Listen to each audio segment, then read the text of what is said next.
مسلمان دور جدید میں 19ویں اور 20ویں صدی کے مسلمان کم از کم 2 بار اس قسم کے شدید حالات سے گزرے جبکہ ان کے اندر شخصی اور قومی سطح پر دماغی طوفان کی مذکورہ بالا کیفیت پیدا ہوئی۔ اب اہم ترین ضرورت تھی کہ ان کو بروقت صحیح رہنمائی ملے، مگر دونوں بار مسلم رہنماؤں نے ناقابل فہم حد تک غلط رہنمائی دی۔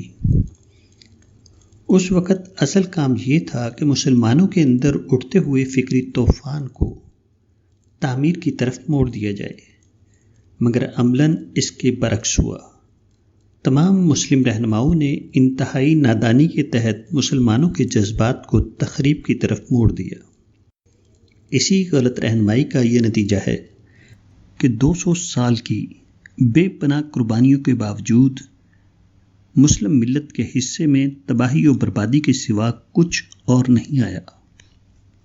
اسلام ایک ابدی مذہب ہے، اس میں ہر قسم کے حالات کی رہنمائی موجود ہے۔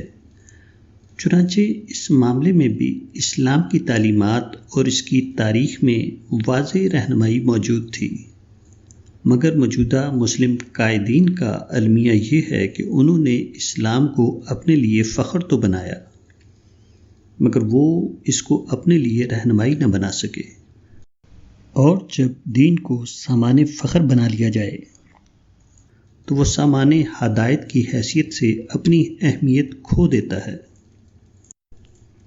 قدیم مکہ میں جب رسول اور اصحاب رسول نے توحید کی دعوت دی تو اہل مکہ کی طرف سے شدید ترین مزاحمت کی جانے لگی۔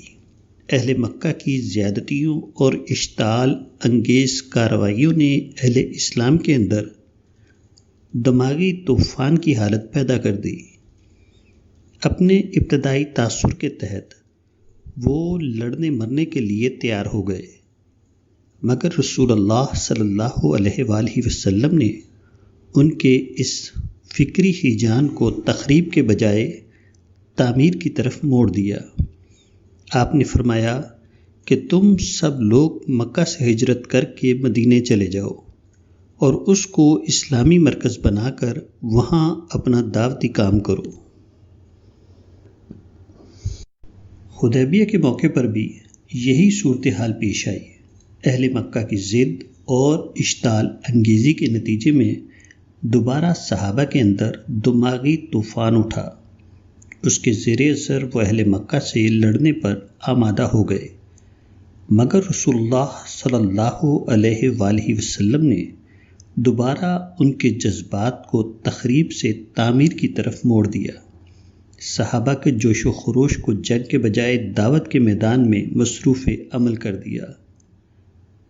اللہ کا یہ عجیب معاملہ ہے کہ اس نے مشکلات کو ہمارے لیے مزید ترقی کا زینہ بنا دیا۔ اس نے اپنی قدرت خاص سے ہمارے نہیں کو ہمارے ہے میں تبدیل کر دیا۔